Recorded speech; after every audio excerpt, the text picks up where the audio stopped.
Okay, guys. So thanks for being on time.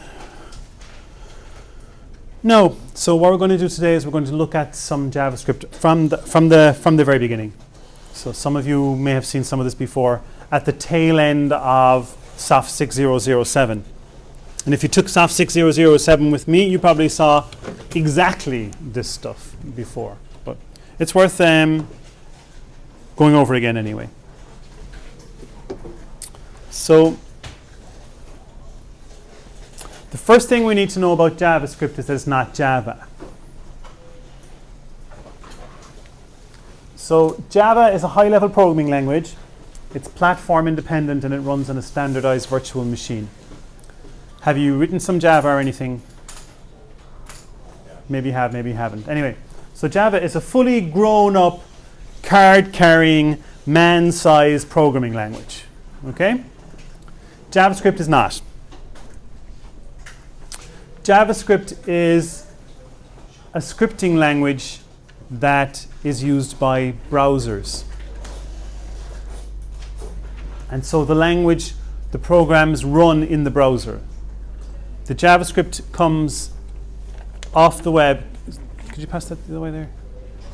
It comes off the web to the browser, and then the browser interprets it and runs it. Okay? So it can be used to add interactivity to web pages. It's fairly limited in what it can do, but over time its functionality has been extended quite a bit. It's all the rage now, actually. You know, everybody's learning JavaScript. See, if you want to learn to program, man, learn JavaScript. I think that's very unfortunate myself, because from an educational point of view, it's almost a worst case scenario. It's probably not the first programming language you should take to if you want to learn to program. Luckily for you guys, you already know how to program, so it's not a big deal. But if you had to learn to program using JavaScript in semester 1 and semester 2, I reckon there'd be even fewer of you left, because it sucks. Okay. It's pretty much. I mean, this says it's fairly standard across the main browsers. It's pretty much done now. It's pretty much organized. There was a while there Microsoft was going on a bit of a solo run, but it's all organized now. So if you write JavaScript, it should run in all of the modern browsers the same. Now, there's some things we might do that if you do them in Internet Explorer, in an old Internet Explorer, they won't work. And there may yet be millions and millions and millions of people still using that old version of Internet Explorer. But screw them, okay? They should get with the program, okay? So we're not going to do, like, there was a time, a whole chapter of a JavaScript book would be devoted to all the workarounds, and you'd sort of, half your code would be, well, now, if it's in this browser, do this, and we're not going there, okay? We're not interested in all those fiddly details, right? Which, I mean, if you're deploying something commercially, you should probably make sure it works in, most of the browsers, even if they suck. But we're not going to worry about things like that. So we're just going to do kind of one way. So I think most of the labs here now would all have fairly modern browsers anyway. If you happen to be in a very old dinky lab and you crank up Internet Explorer and it's very old, some of your code may behave differently in that it won't work. But otherwise, we should be okay. And so JavaScript is embedded in the HTML file, or it's linked to it somewhere else. But the code is up there on the web along with the page. Usually it comes with the page. So the JavaScript for a page then is included in the header of the page or in the body of it. But like I said, it typically comes with the page. Scripts in the head are executed when they're triggered. So you usually put functions in there and then you call them when you want them.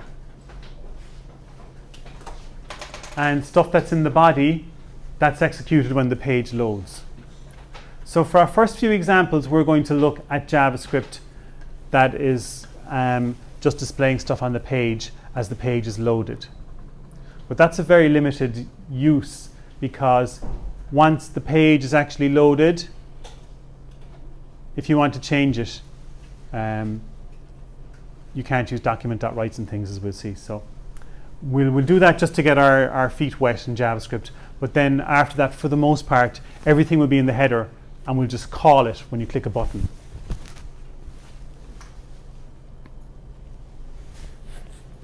So like most programming languages, JavaScript has variables. And you declare them with a var statement. The variable names can be anything you want, pretty much within the sort of the standard rules.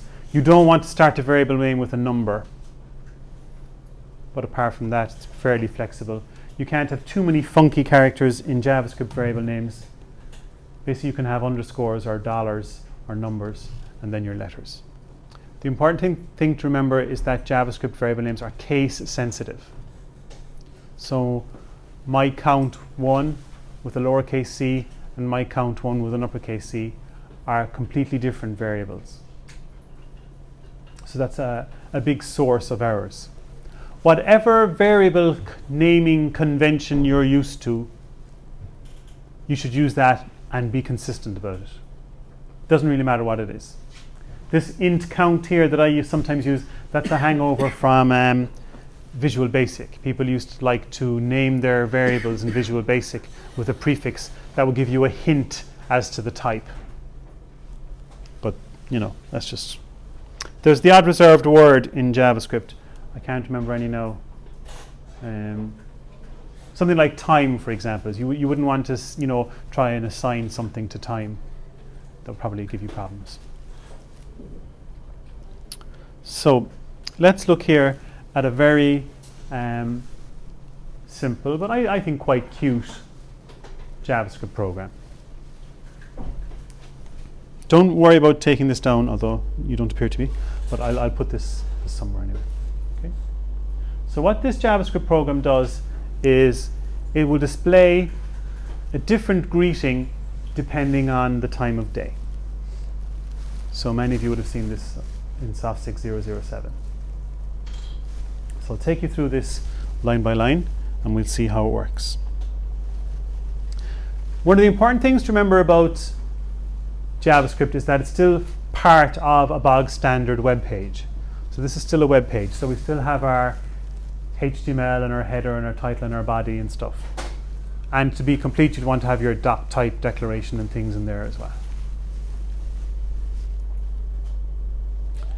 We have script type equals text / JavaScript, and that's saying this is the start of some JavaScript. And then at the end of that, we have /script to say that's the end of the script. If you had different scripting languages, you might say script type equals whatever, and that tells the browser it's a different scripting language. I don't know that there are any others that we would be bothered about. JavaScript is pretty much the only show in town now for client-side web programming. Here, this new date gets the date and time from the system and assigns it to this variable d. And you notice there's an uppercase D for date. And then we say, we're declaring a variable called hours. I call it int HR. You can call it whatever you want. And we have is assigned d.getHours. Now that .getHours method there, that's just extracting out the hours part of the date and time. You could probably write your own if you were mad enough, but it would just pluck out the hours part there. So if it is now so it's 10:30 on the 17th of September 2012. Okay, it would pull out of that the 10. If it was 10:45, it would still pull out the 10. Okay, it doesn't round up or down or anything.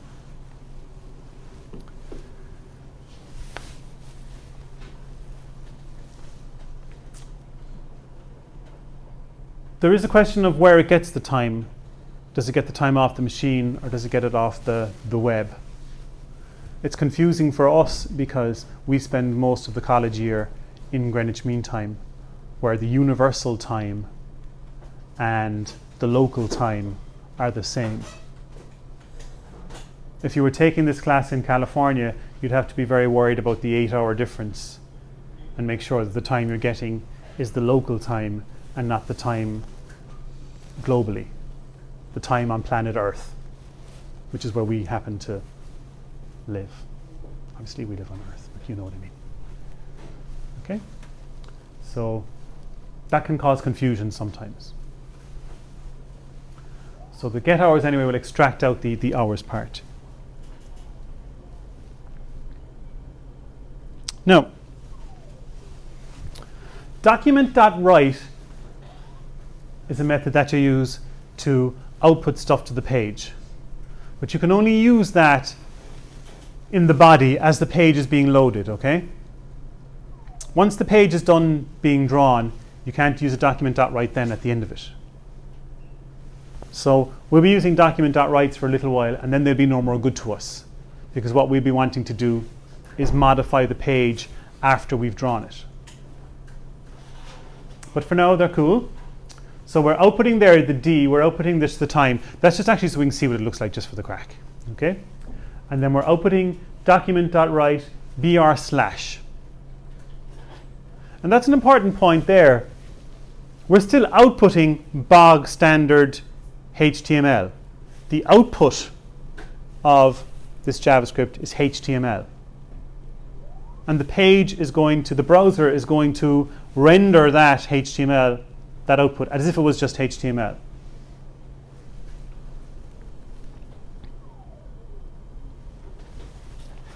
Here we're saying if hours is less than or equal to 11, then we're going to say good morning.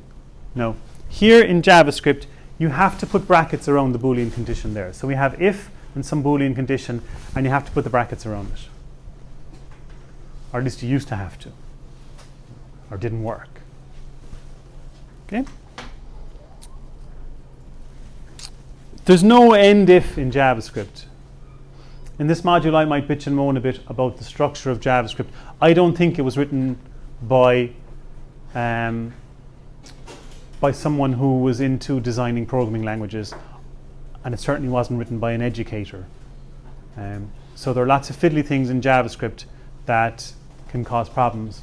I would have loved if there was an end if, so you could see this is the end of that if, and then you could match up your ifs and your end ifs. So if you've nested ifs, you know where everything goes.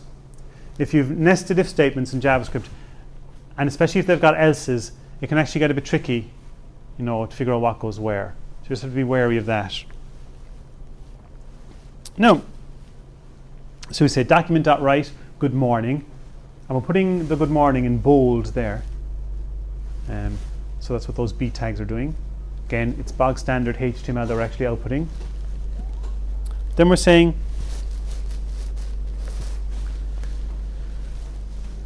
if it's later than 11 or less than or equal to 16, both of those things are true. That's an and there. It's a Boolean and. Okay. So it's not and in JavaScript. It's ampersand ampersand. Is it like that in any other programming languages you've used? It's probably like that in Java. Is it in C? C does that too, doesn't it? Yeah. Okay. Just out of curiosity, no, you've probably seen this before, so the surprise is gone, but can anybody remember what was wrong with this?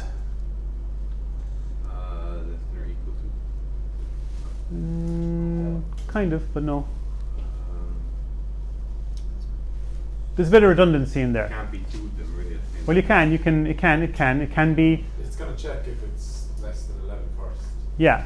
So if you're checking if it's less than or equal to 11, right, in the first part, and you say good morning. If it's not less than or equal to 11, then you go into this next part. So there's no need to check if it's greater than 11. It's redundant, yeah, because if it wasn't greater than 11, you wouldn't be there asking. So all you need to really check there is it less than 16, but I wanted to show you the and. Okay? And so that's that's how that works. And then at the end there, we just have a plain else. We'll do document.write. Good evening. So I think just for the practice of getting to grips with your Notepad++ and getting back into the swing of things, maybe you should go to the trouble of typing that in and getting it working. Okay? But the first thing I want you to do is to add me in Google Plus to your circles, and then I can add you to a circle for this class. Okay? So I'll put that up on the screen and you can type it in. You're going to type it in Notepad, or ideally Notepad++ if it's there. You must save it as a .html file. And then when you open up in the browser, it should run. And what we'll do, if it doesn't run, we'll investigate what kind of debugging tools are in the browser there. Okay? Any questions on any of that? Okay, great stuff.